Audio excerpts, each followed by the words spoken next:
Alamogordo, New Mexico. A small town, about 30,000 people, but it seems to attract more than its fair share of strange occurrences. It's right around the corner from where they tested the first atomic bomb. It's also the gravesite of Ham, the first chimpanzee and really the first American to go into space. And it's the place where this guy broke the land speed record in a rocket sled, which is cool, but also kind of strange. Despite all of this, the thing that Alamogordo is best known for is its landfill, the dump. Because supposedly, that's where Atari buried E.T., the worst video game of all time. It's been described as the worst video game ever, E.T. for Atari. Today, we're going to talk about the worst of the worst. Here's our top 10 worst games ever. E.T. the Extraterrestrial. Now here's the thing about E.T. It's widely regarded as the worst video game of all time. We have this myth or this legend of something that happened 40 years ago. Son of a bitch, get out of the fucking hole. If you grab a piece of the phone, the FBI agent keeps attacking you. If you take a step in any direction, you fall into a hole. And if you get out of the hole, you fall right back down. One of the major design flaws of the game was that E.T. fell into pits. Damn it. Shit. Oh, come on. And guess what? It now lives out its days in a landfill. It's rumored that decades ago, truckloads of that game were dumped in the Alamogordo landfill.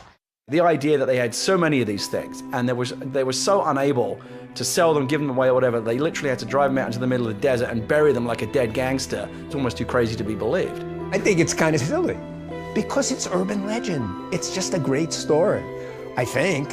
I believe that this story endures because the adults just don't get it. And that's satisfying to the young people. Whenever you look at what the reasons are for it, nothing makes sense. What drove someone to need to hide this stuff so intensely?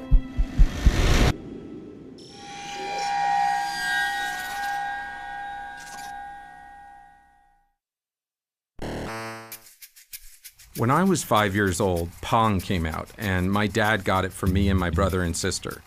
When the Atari 2600 came out, Atari! I got every cartridge I could get my hands on. I played it constantly. Atari was like Xbox and PlayStation rolled into one. It had an 80% market share, and the 2600 was its killer app. Adventure was probably my favorite game on the 2600. I spent 3 weeks sitting in front of my TV trying to find the first Easter egg ever hidden in a video game. It looks kind of stupid now. You were just a block who picked up an invisible dot and carried it into the special room to discover the programmer's name. But to me, finding that hidden screen was like a revelation. As an adult, I still play a lot of video games, but I also write and direct movies. That's my job. I've worked on a lot of big comic book movies, the kind they make shitty video games out of, and I even wrote some of the shitty video games. But I'm also fascinated by myths and urban legends. In fact, 10 years ago, me and this guy Werner Herzog went to Scotland to find the Loch Ness Monster. We never did find Nessie, but I still love an adventure, especially to unravel an urban legend. Today, video games are everywhere, so it might be hard to understand my generation's obsession with Atari. But for us, it was the gateway drug to a lifelong addiction to video games. And then one day, it was just gone. Sometime in the mid-'80s, it just disappeared, and there were no more Atari games. And I always wondered what happened. Where did it go?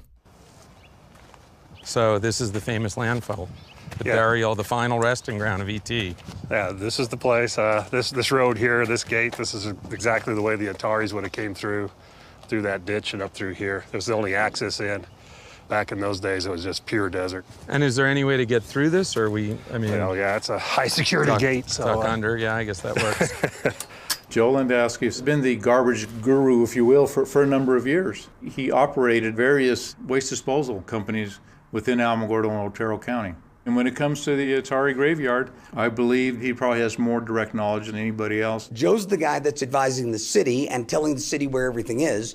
And I think that he's the only guy that might be able to walk out to that dump and point to a spot on the ground and say, this is where it's at. So this whole area, this is where it's buried? Some people don't believe it's there, but trust me, it's there. You can kind of feel it, right? Is that just me? It's pretty much you. It's just me. So what are these little boxes here? Each one of those boxes represent where garbage is. I see. Someone would write down, oh, that's where we put the Atari trash, that's where we put, No, that's the problem. Nobody did. We do today. So it's like looking for a haystack in a pile of haystacks. Pretty much. And then looking for the needle inside that haystack. And find the needle So it's inside. 2 levels. This picture here is actually out of an old El Paso Times article. This is actually that day and that event and when it actually occurred. So what we did is just to figure out, okay, if this reporter took this picture here, then the reporter had to be standing somewhere in this area. So here's the 2 cells that we pinned it down to now.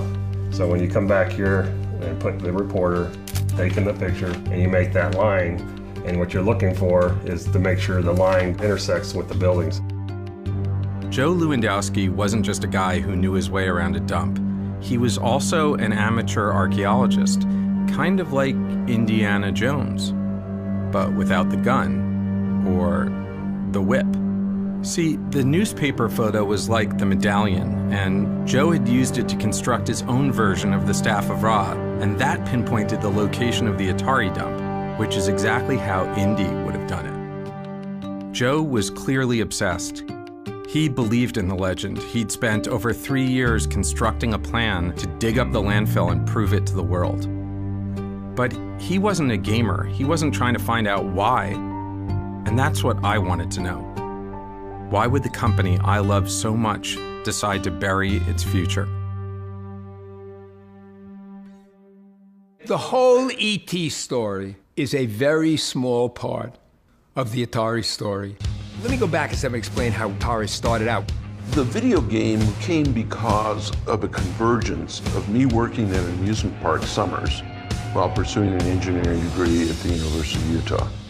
I knew the economics of the coin-operated game business. They made a lot of money. Nolan designed these incredibly elegant circuits, put together in a way that's so clever that modern engineers have a hard time understanding and repairing these things. My partner and I, Ted Dabney, started working on a ping pong game. By the end of '72, we did $3.5 million. And then we did 19 million, and then we did 35 million. It was a hockey stick. This electronic medium, which was just beginning, had some traction with people.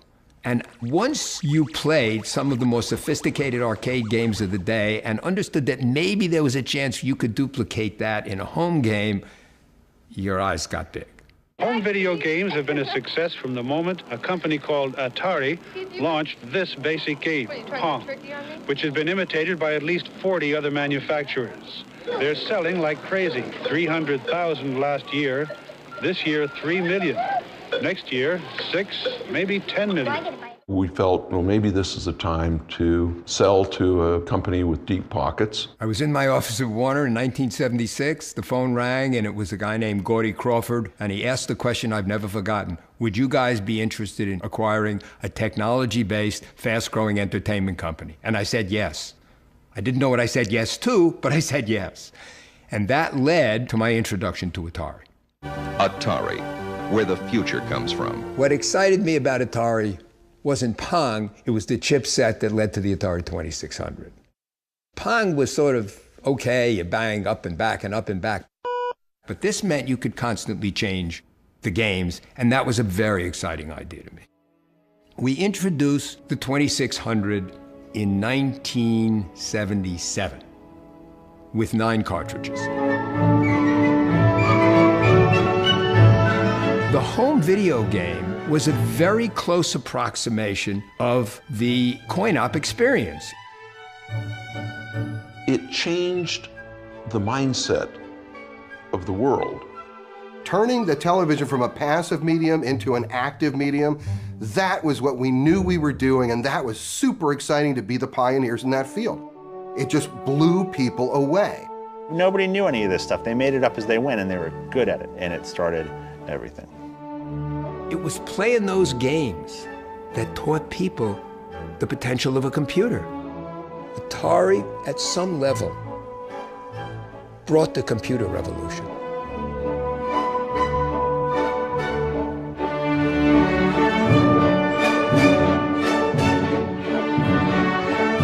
They started experimentally hiring smart kids with this idea that maybe they could come up with other stuff to do.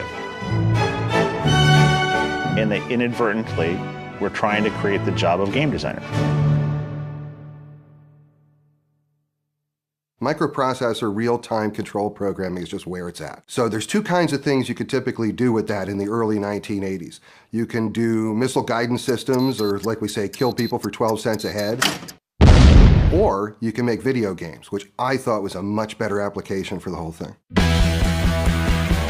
What went on at Atari from the very beginning was basically that the engineers are going to drive this company, because they weren't just engineers, they were creative guys. They're like musicians or movie directors, they're artists. Through luck or providence or both, they ended up with this department of game designers that became this dream team at Atari. These guys who made all of these classics, Tempest and Asteroids and Centipede and Gauntlet and, you know, think of a game. The culture was, these guys do what they want to do. One day I was standing at the men's room at a urinal and I looked down and I saw a pair of bare feet next to me. And I looked, and here is a guy wearing a pair of shorts and nothing else. And I said something, and they said, oh yeah, that's so-and-so, he's a great engineer. He doesn't like to wear clothes. The coin-op engineers at Atari, they were great. And on the consumer side, Howard was one of the best programmers. He was one of the best of those engineers. At the heart of the creative process is the programmer. I try and create basically a sensory experience that evokes a certain feeling in the user. I mean, I tend to program from a concept. I mean, I was made for this. I mean, this was what I was made to do. January 11th, 1981, I showed up for my first day of work as a game programmer at Atari. So do you remember the first day you showed up here? Absolutely. My first office mates were Todd Fry and Rob Zadibble. And I had an understanding that there was a lot of dope that was smoked at Atari when we were there. And so on my first day at work, I brought a joint because I didn't want to be, you know, I wanted to be a courteous guest. And so I showed up. Which, by the way, this is a good lesson for our younger viewers. If people are doing drugs, bring your own so you fit in. Todd walks in, shuts the door, and says, I'm going to get high in here, so if you don't want to be around this, you better leave. No, actually here. I said, I brought a joint. And he sort of looked at me, he went, I'm going to smoke some real stuff, okay? That was my introduction. That was my first day at work. We wanted people who worked hard and yet had fun at doing it. How do we mix up so that we don't know the difference between our work and our play? The company's motto was, we take fun seriously, but we used to say, we take fun intravenously. And they didn't like that very much. No, I don't know why. The party atmosphere was actually a calculated plan to incentivize. I would set quotas. If the quotas were met, I'd throw a kegger. They would just roll out in a car, go to a liquor store, and they gave someone a company credit card, and they came back with a bunch of booze, and we consumed it. Over there is where the hot tub was. Inside on the first floor, there's some great stuff that went on in that room. Over here, here's the hill that, you know, one day I was wearing a dashiki shirt, which I was very into back then, and I would do somersaults down the hill. I might have had some cocktails that afternoon at that point. Did you know that you were entering this crazy party atmosphere that you'd be? No, even though I was told I was, I had no expectation that it could really exist. The best recruiting tool we could have for an engineer was to bring him over to one of our parties. Hey, what's happening, people? Hey, how's it going? Happening, huh? And they felt, hey, I'm a nerd. There are girls here. They're talking to me. It's good. That was the culture. These guys are the lifeblood of the business, and they do what they want to do, and that's fine. In some ways, things happened to me over the course of 3.5 years here that made the next 25 years really tough, because it established a standard of what professional life and life in general could be And I never let go of the thought that my life could still be this or better. I just didn't know how to do it. It's really intense for me to come back here. This is the first time I've been back here in 30 years. And this was the place where I was introduced to what life could be for me. What a working life could be, what real creative satisfaction could be, what doing something really meaningful could be. Those are all things that come back to me in this moment. It's very intense. So what really happened back in 1983? People heard the rumors, but Atari denied the dump ever took place. And eventually people forgot about it. But with the growth of the internet and all of its best and worst lists, E.T. and its burial went from small-town gossip to full-blown urban legend. By the mid-90s, videos began to appear online that seemed to suggest that anyone with a shovel could go out in the desert and dig up the buried games.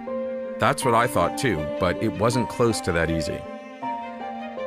Joe had spent years researching the burial. If his information was correct, the games were not only deep underground, they were covered with concrete. Joe was still wading through a sea of red tape, but if and when the city approved his plan to excavate the landfill, he was going to need more than just a shovel. He would need giant yellow digging machines and a bunch of guys in hats and vests to operate them.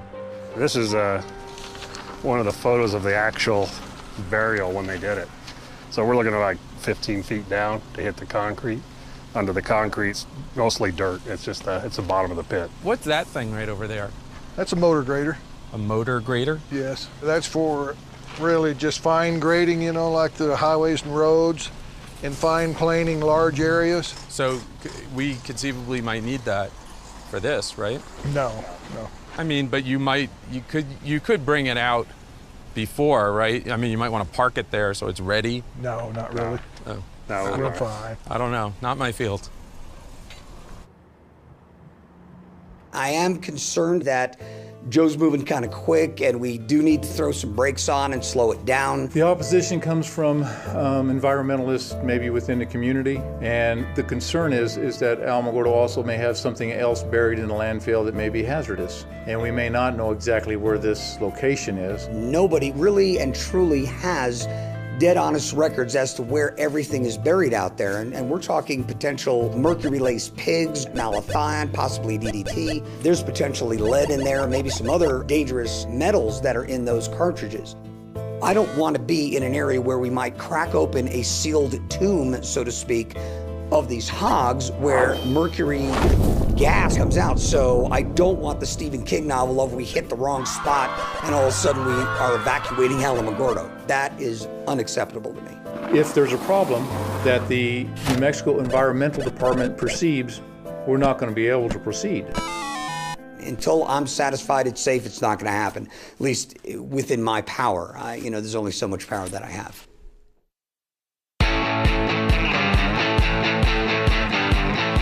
So for my first game, they wanted me to do a coin-op conversion.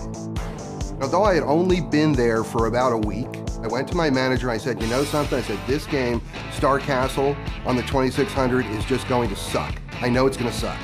And I said, but I think I can take some of the key things that I think make it a fun game and rework it so that it would work on the 2600. And so they said, okay, go ahead, do what you want to do. So how did you learn how to program a game? I just read the manual and started writing the game. No one had ever done like a backstory for a game before. And I thought, this is my first game and I want to be involved in every part of it. I want to make it the best thing it could possibly be. So I wrote this like 7-8 page story. I stayed up all night just writing this story, knocked it out. And it was a science fiction story about flies that get on the first interstellar spaceships and mutate and evolve and take over the solar system. But now they're under attack by this other monster and stuff. And that's a short version of the story. So I thought, well, I need to name it. So what I did was I named it Yar because that's Ray spelled backwards. And Ray Kazar was the CEO of Atari. Right, so I've got his name keyed into the title. And I thought revenge, great action word, so that's compelling. And so that's how it became Yar's Revenge.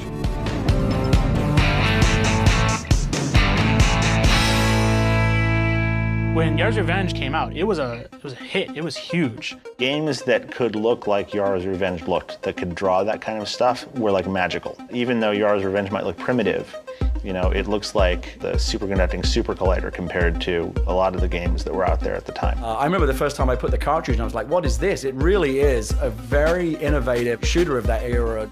Getting a ship to fly around so it's fun just to fly the ship around is a trick, especially on that hardware. The enemy was cool and scary, and it felt really good to defeat it. You feel like it's your victory when you beat those challenges, and you feel like it's your defeat when they beat you. And you will keep coming back because you didn't lose by being cheated. You didn't lose because the game did something unfair. You lost because you weren't quite good enough. And all of the great games sit right on that edge. I remember playing Yars' Revenge one day, and we happened on this trick that let you, if you were on this right spot at the right time in the game, and it was in between levels, these initials came up. The initials were HSW. To us, it was some weird mystery, like we had to figure out what HSW meant. And finally, in one of the game magazines, they published what HSW meant. Turns out HSW means Howard Scott Warshaw, the guy who made the game. Yars' Revenge was the first game that Atari ever did where the programmer's name went out with the cartridge. Yars' Revenge had a lot of firsts, and that was just one of them. Yars' Revenge is the best-selling original game for the Atari 2600. It sold something like 1 million copies. Every reviewer at the time thought Yars' Revenge was one of the best games Atari put out. You know it made a lot of money for Atari. In 1981, this is a company that made operating profits of something like $375 million. One of today's greatest marketing triumphs in the entertainment field is video games. It was beyond comprehension, the fastest growing company in American history. This was an explosion. Even those of us who were in the middle of it were shaking our heads going, oh my God, this is amazing. We were the most successful coin-op company. We were the dominant consumer company. And we sat around literally saying to ourselves, what are the categories of games? What are the capabilities of the 20th century? Where is this industry going? Everything that Joe has put together on this Atari graveyard so far seems to be coming true. I'm in favor of the Atari games being dug up because it is the largest myth in the gaming world. I believe that Joe just thinks it'd be an outstanding event for Alamogordo and a way to get us on the map. On Tuesday, Alamogordo's City Commission approved a deal to dig in the old landfill within the next 6 months. The city has given its okay, and now the state has given them approval. Film crews will be in Alamogordo. The documentary film crew will start probing the dump for their strange buried treasure at 9:30 a.m.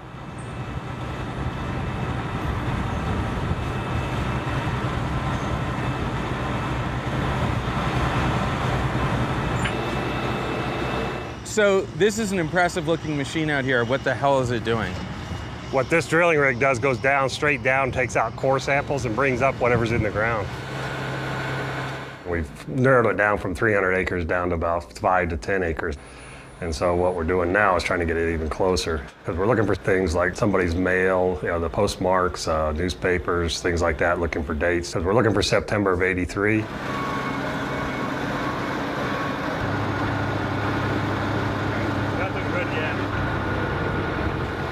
Don't you think people are going to be disappointed if we dig it up and we don't actually find the ET games? I mean, wouldn't that be... That'd be very disappointing for all of us, all the work, 3 years of work put into this. So what do we do then? You're just going to dig up the whole landfill or something? No, we can't. The Environment Department will not allow that to happen. You're saying that there's a possibility that this could turn out to be a giant waste of time. I think I said it before. I'll bet the car, I won't bet the house.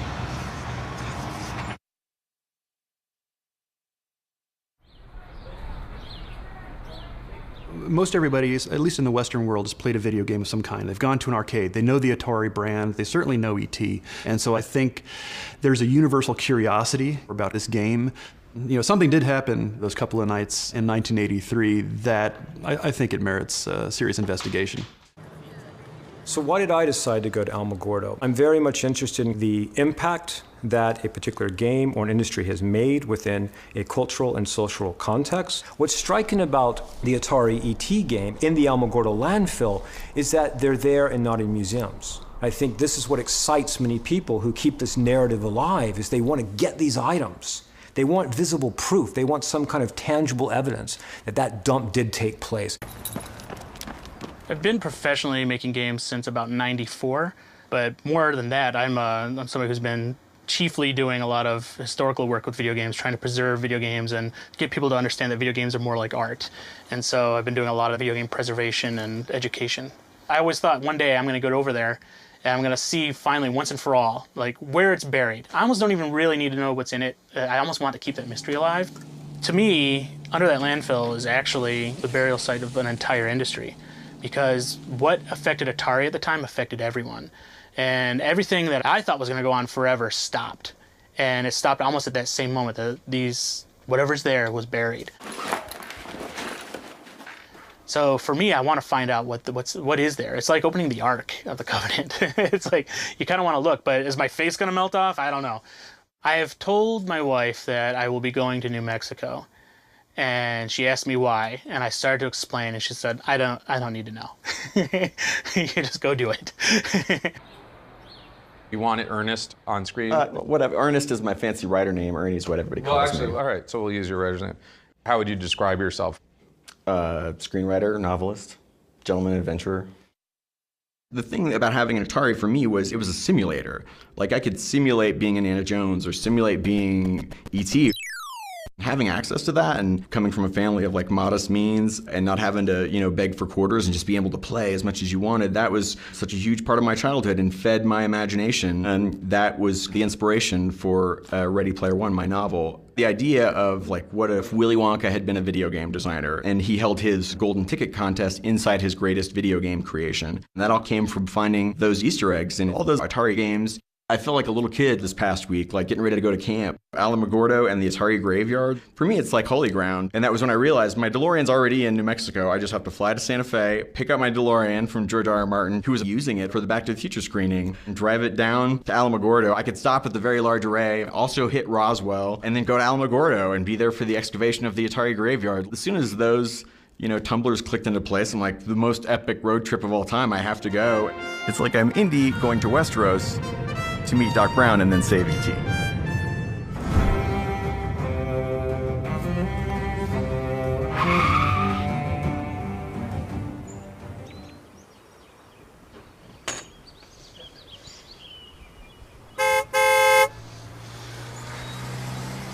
Boom. Have a great drive and a great time in George, thank you so much. I appreciate it, man. My pleasure.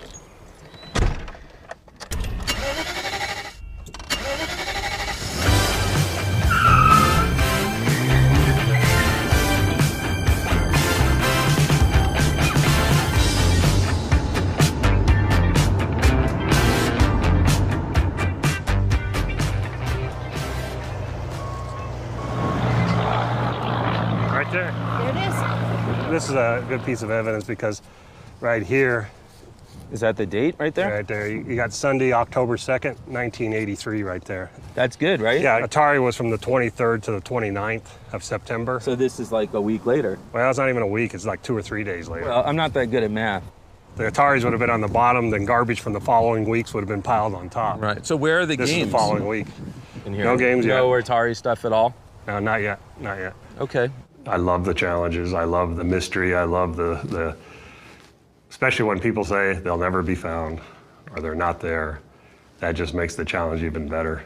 I put 3 to 4 years of this research, planning, the politics, the environment department. I mean, many, many, many things to get to this point. Yeah, now it's very important that we find them.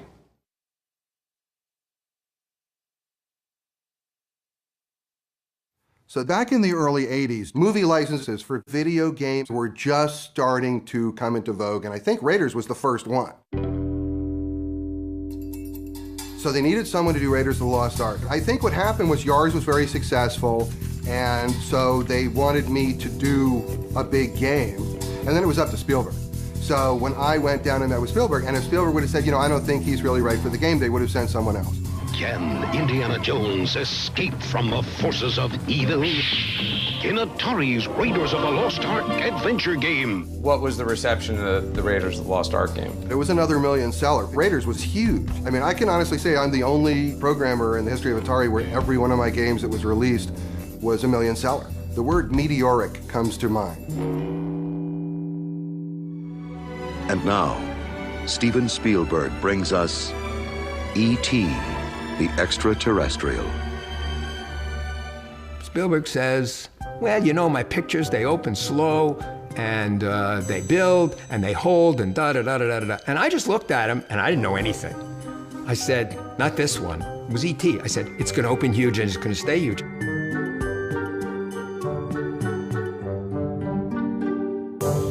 Okay, the movie comes out, it's a huge hit, and we want to do the cartridge of it, okay? You know, every time you try to take some kind of a property and move it into another medium for a pure profit motive, you get trouble. Specifically with respect to games, you know, it's like, oh, you know, like, let's go see if we can exploit this movie as a game. You know, maybe we could make extra money out of a profitable franchise. Now, there was a negotiation going on between the Atari people and the people at Universal about what we're gonna pay. And Steve Ross, who was the CEO of Warner, got in, and for whatever the reasons, he agrees to a deal that is so off the chart, nobody believes it. But he does it. It was $20 to $30 million. It was some crazy number. Steve Ross basically was trying to woo Steven Spielberg to come to work for Warner because he recognized that Spielberg was a genius. And that all plays into this story. Well, we acquired the rights to E.T., and we had to have the game out for Christmas. And that's a problem. One afternoon, I'm sitting in my office, and a call comes in, and it's Ray Kazar, and he's calling from Monterey. So I take a call, and Ray Kazar comes on the phone, and he says, Howard, can you do E.T. in 5 weeks? And I said, yes, I can. And he goes, okay, in 2 days, I want you to be at San Jose Executive Airport. There'll be a Learjet waiting for you. Be on that jet. Be ready to propose the game to Spielberg.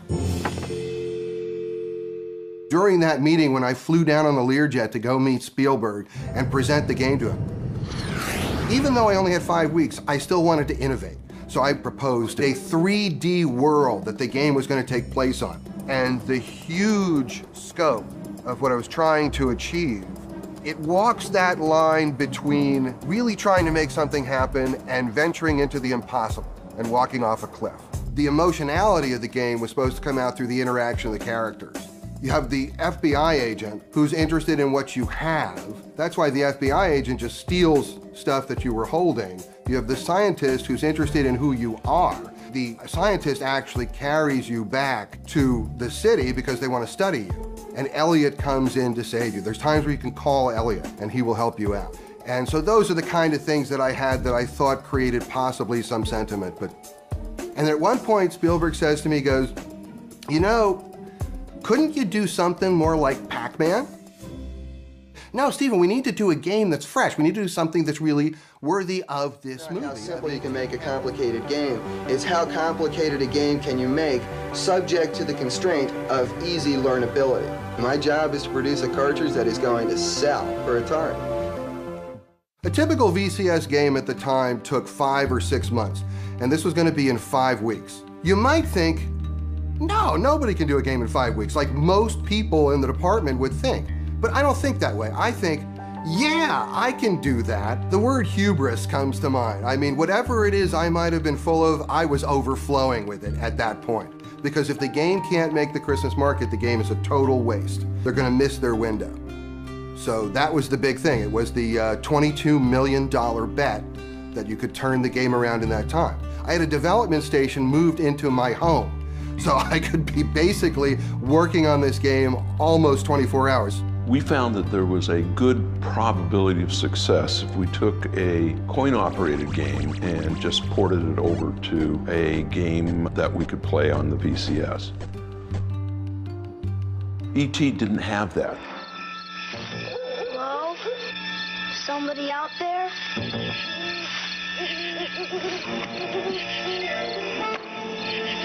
E.T.?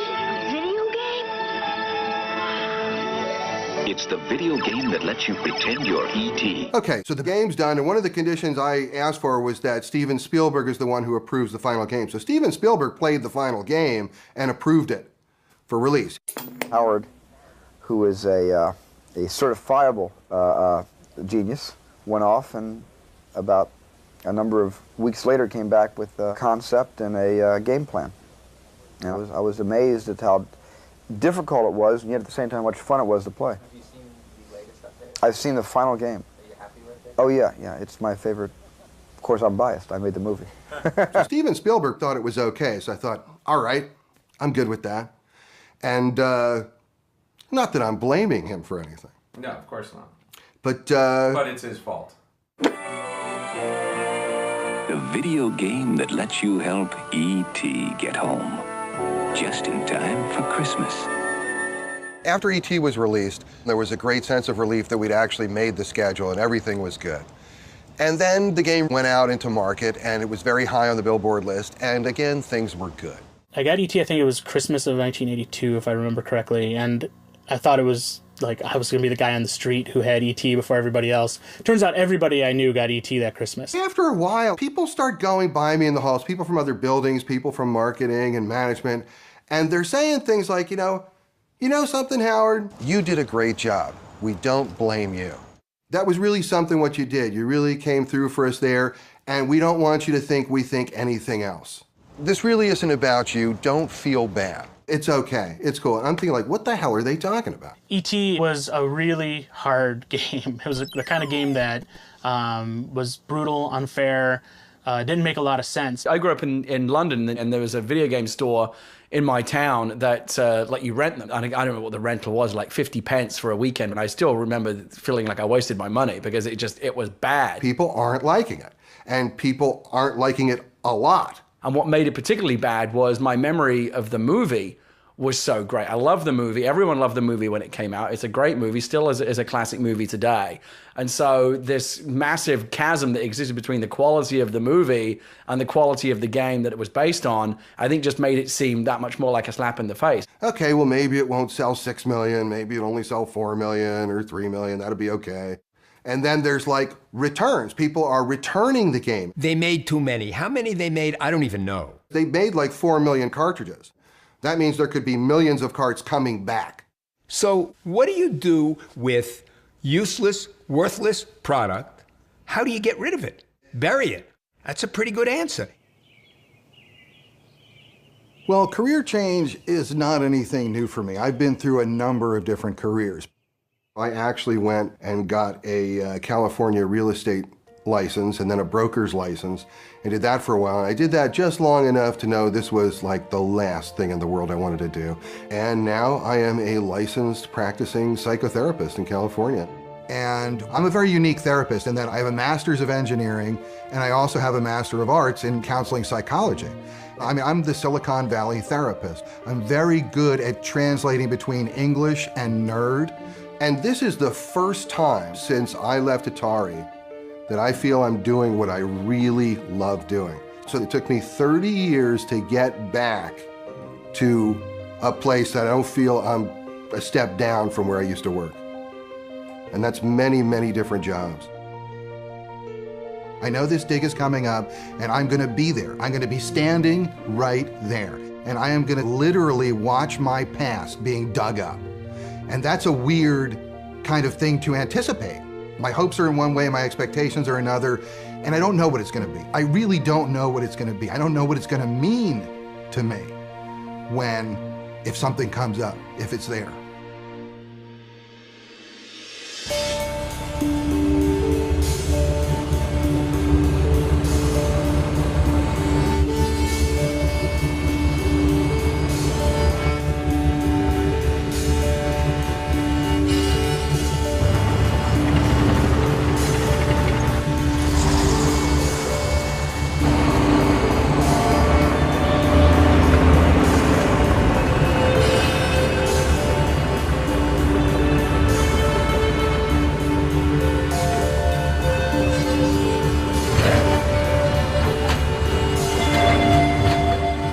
Part of punk archaeology is that sense of community and the fact that we're helping each other out to address the issues that we're interested in. And most of the time we're doing it on a volunteer basis. It's going to be interesting to see how they decide to excavate in order to clear a better area, so that we can get at more of the content that we need. One of the people down there did confirm finding a Donnie and Marie poster. Yeah, which is awesome.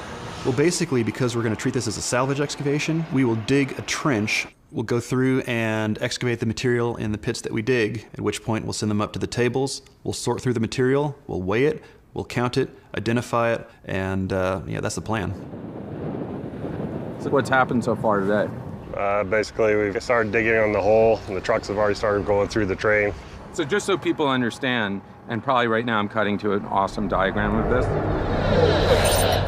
There's like 20 feet of garbage that's on the top of wherever the games are buried. Garbage and dirt. Sorry, garbage and dirt. Right. In the diagram, it's going to be pretty clear. And so that all has to be taken away, right? Yeah, we'll get the vast majority of the hole excavated out. And so far, have we found anything and found any Atari games? Or? No, nothing. Nothing. Nothing yet. And son, I mean, you seem pretty nervous. Right. Are you? Oh yeah, terrified. Terrified, okay. I gotta be honest, I'm nervous as shit. I don't know if that'll help motivate you guys, but yeah, that did it for us. Yeah. We need to get back to work, yeah. Great, let's go. Now that you've done that. Go team, way to go. Son, calm down, buddy.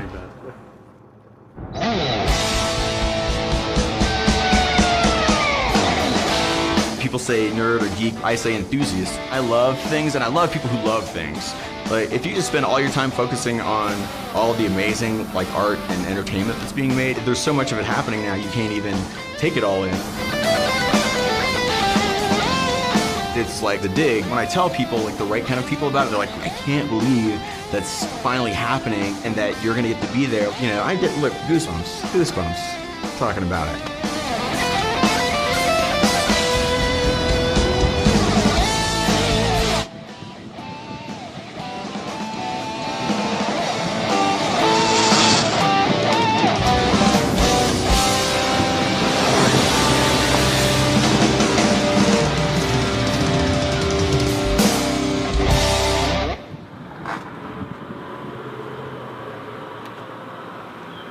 The local video game shop in Austin, Texas, Game Over Video Games, gave me every copy they had of every one of Howard's games.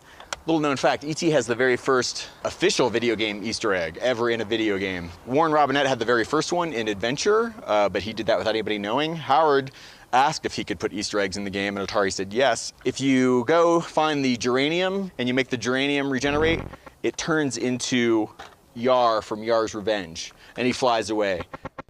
The first time that happened to me when I was 11 years old, I shit myself. And then if you do it again, it turns into Indy from Raiders of the Lost Ark. So Howard hid characters from this game and this game in this game. Hello. Hi, good afternoon. Welcome to the lodge. Well, it's Are you great guys to be checking here. in? Absolutely. Great. Can I get the last name? Warshaw. W-A-R-S-H-A-W. Howard. That's me.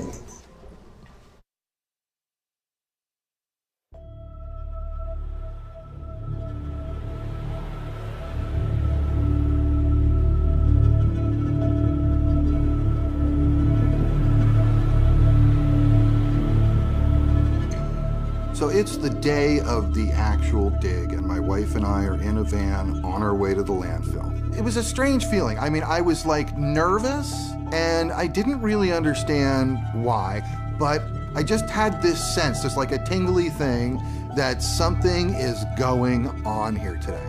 And as we pull into the landfill, there are already people there. And then there's more people, and we go on, and there's more people, and it just keeps going and going.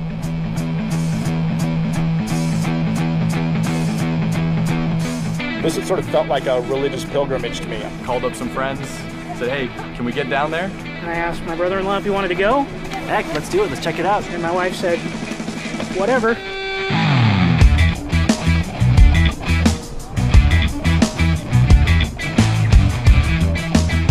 It's one of those weird, monumental video game-based events that only comes around once a century. This is our generation's urban legend. Billions of cartridges out in the desert. Growing up, you always read little rumors about it. And I grew up playing an Atari, which my babysitters had given me, and I actually had the E.T. game. My friend and I, she and I would actually, just for fun on the weekends, drive around trying to figure out where would these Atari games be buried. It was the fun of the legend. It's like looking for the Loch Ness Monster.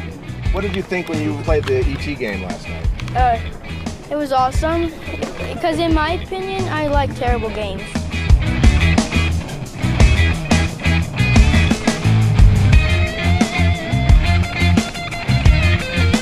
To come back and to relive the feeling I got off those games is something I couldn't pass up.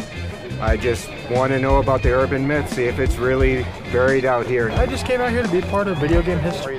Had to see whether it's true or not. You have to be a special kind of nerd to be able to want to drive 28 hours for a video game. The myth that E.T. the video game for the Atari 2600 was the worst video game of all time, it would be so great to debunk that because it's just not true. And also to redeem Howard Scott Warshaw because he's an amazing video game designer and his game was great. Cool car. Yeah, I like that. E.T.'s in there. This morning, coming to a dump in a small town in New Mexico, there were people lined up waiting to get in. What's the last time you saw a line of people waiting to get into a dump? It totally took me by surprise, but in a delightful way. You never go to a dump unless you're throwing something away, and here we are trying to find treasure, buried treasure. I think they'll find something. The cartridges had to go somewhere. Why not here?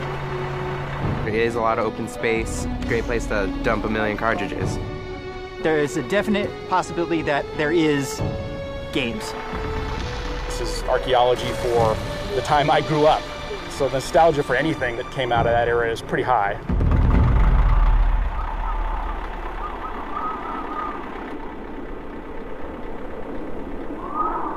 All right, now the wind is really picking up. On cue.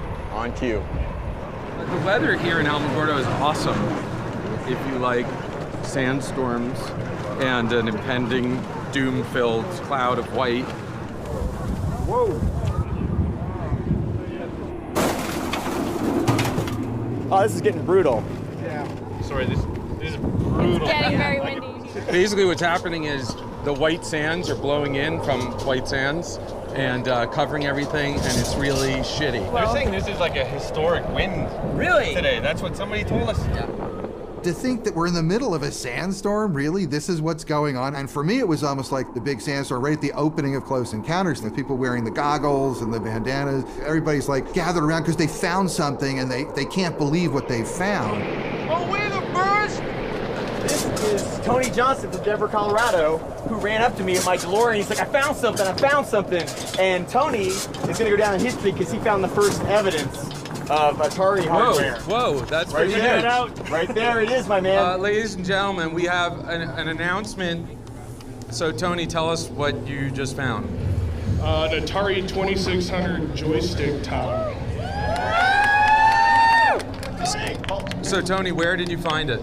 Walking to the bathroom. So is a surface find? Surface find.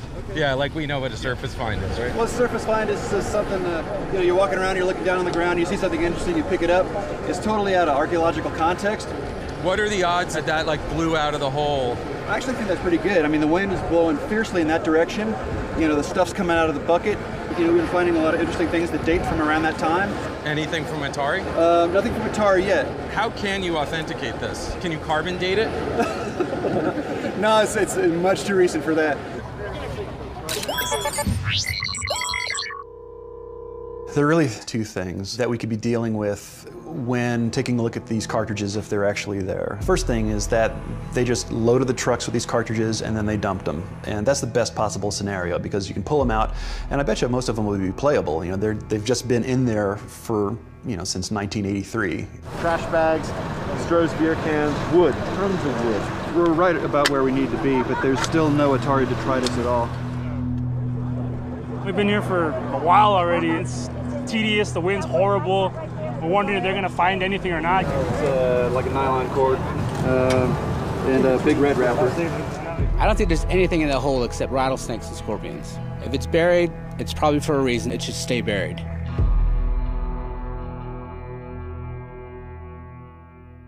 I wasn't thinking that something was really messed up until late '83. To me, Atari was never going to go away. It was this thing that was just part of my life, and the thought that there could ever be a day where there was no Atari, or no Atari 2600, never crossed my mind. E.T. comes out, and E.T. is not so great, and somewhere toward the end of the year, I'm starting to wonder, are we making our numbers?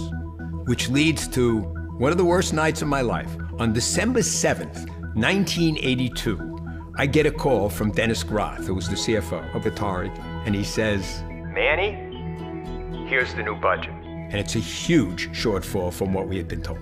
Warner Communications said today that its once booming Atari business lost another $180 million in the third quarter, for total losses this year of more than $500 million. I was starting to see enough signs in the company that things were starting to unravel. It was unraveling hard and fast, and we didn't have any ready solutions. Several Atari executives, including Atari's chairman, Raymond Kassar, sold Warner stock shortly before the negative earnings announcement and the decline in the price of the stock. Kassar denies any wrongdoing or impropriety, but a number of stockholders have sued Warner. So they got rid of Ray Kassar and they brought in a guy from Philip Morris, and when he came in, Atari had 10,000 employees, and within about 4 months or 5 months, Atari had 2,000 employees. I really got that we had lost 80% of our staff. In the short run, the market is frequently irrational. In the longer run, hopefully it's rational. The wild upside ride was over. I did not understand the extent of the downside ride that was coming. This is slipping away. The train is derailing. It's not going to keep riding, and what am I going to do next? It was a big emotional blow. It was my baby, and I hated to see it abused. New Media Magazine credited E.T. with destroying the video game industry. That's interesting. I think that's really interesting that I could be single-handedly responsible for toppling a billion-dollar industry. E.T. comes out, the industry dies, Howard's associated with that, and I think that's affected his career and what people will remember him for, and that's pretty bad. The fact that a guy's career got destroyed because he did E.T., given the circumstances surrounding doing E.T., it's completely unfair. I mean, it's sad. It's really sad. There's this video game Walk of Fame. There's also this show called DICE where they give out Lifetime Achievement Awards. Howard's not in that. He's not put in that same group. They kind of keep him out of all these things, and it's kind of a shame. The day I left Atari, when things really fell apart and it was over and I'm literally carrying my garbage out to my car to leave for the last time, that was a very depressing moment for me, because I felt I was losing the most important thing in my life. And I also knew it was so unreal that I'd never be able to recreate it. The burial in Alamogordo is basically Atari's funeral. The burial of those cartridges represents the burial of that beautiful era. And that may be what's interesting about it. I don't know. I mean, that's a whole psychology I'm not going to go near. But it may be because it is about the death of Atari. That's what it is. We can't control how the past returns to us. We may get something that no longer resembles an ET cartridge. We may get something monstrous, something twisted, something decayed. We may not even know what we're looking at if we unearth Atari's ET. Part of me feels that when you finally crack open this place and you start to look, it's going to be a lot like the Ark of the Covenant. It's just going to be a bunch of sand. But another part of me hopes that what's found there is going to lead to a lot more understanding and a lot more discovery about what really happened. Shit, you see what I see? What's his name? Joe! Joe! What's that? What is that right there? They want me to come in? Let's go.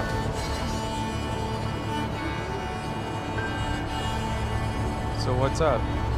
You guys find something? I should have brought my binoculars. Can you show me?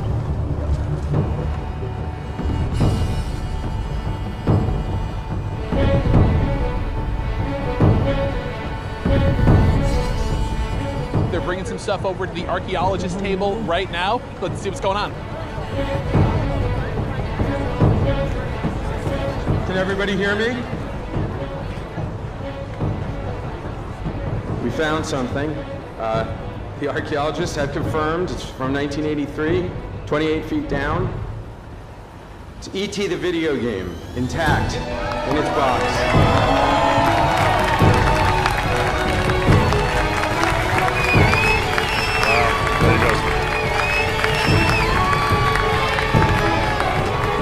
it's an emotional event. They backed up this legend with fact, and it's incredible to be a part of it.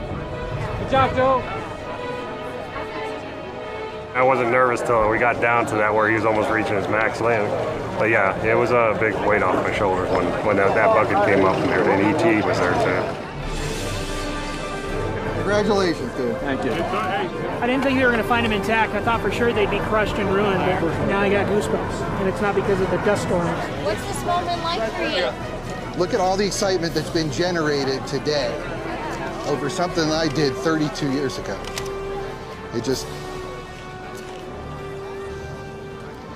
It's an immensely personal thing. What it took to make these games was a lot. And this one was done in 5 weeks. That was one of the hardest 5 weeks of my life. So I need a little moment.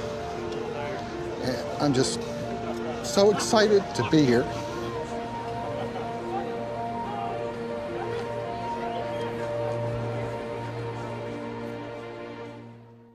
A lot of these people who were complaining about E.T. had never actually even played it. And ever since then, I would talk to people and they would talk about E.T. and I'm like, well, have you ever played the game? And it would come out that they didn't. They would just kind of continue this myth of the game being really horrible. It is a good game. It wasn't the worst that Atari had to offer. There were, I remember getting a game called Firefly. That is the worst game for Atari. That's what everybody should be focusing their efforts on, not E.T. Let me be clear, the worst game ever made was obviously Trespasser. So I just want to be clear with that. With the shitload of just horrible, poorly made, cranked out Atari games, to call E.T. the worst one is just shameful. In contemporary game culture, we like trashing games. I don't mean putting them in landfills, but verbally, trashing game design. It's become fashionable to sort of regard E.T. as the worst video game of all time. In fact, it makes everybody's list as the #1. And I'm going to go out on a complete limb here and say, and maybe people will attack me for this, but I'd rather play Atari's E.T. than any Call of Duty. You know, in context, given the time and the situation that Howard had to live in to program that game, it really is an astonishing masterwork.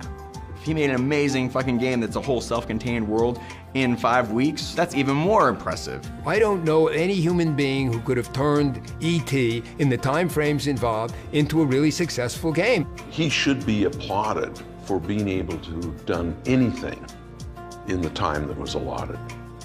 The scorn should be heaped upon those who thought that it was even rational to try to build a cartridge in a month and a half. The analogy that people always use for these first-timers, for people who try something first, is the first penguin analogy, where the first penguin who jumps down the hole through the ice is the one who invariably gets eaten by the seal.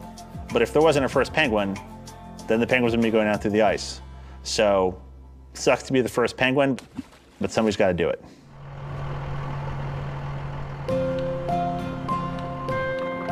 So it turned out that Joe Lewandowski had been right all along.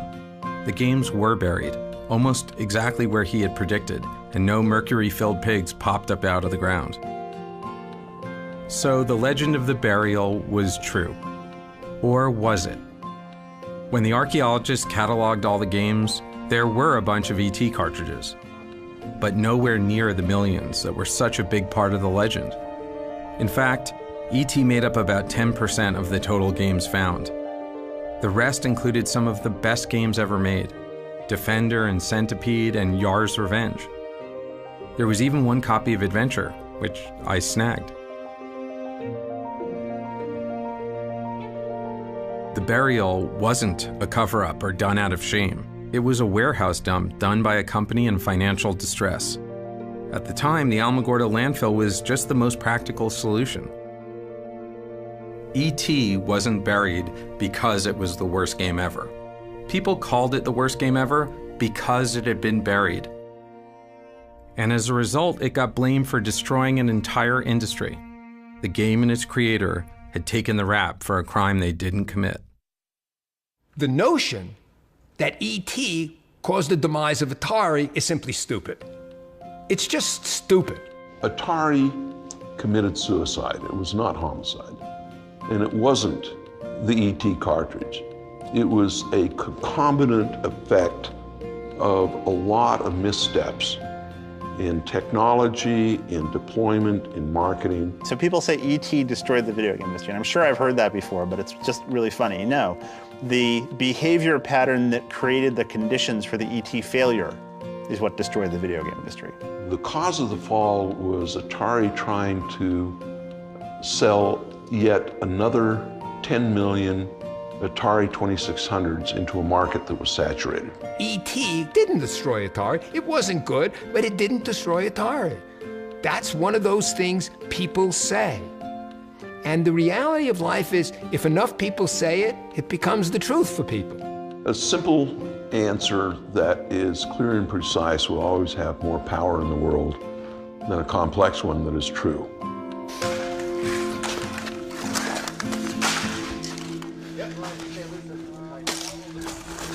Here's another ET six-pack.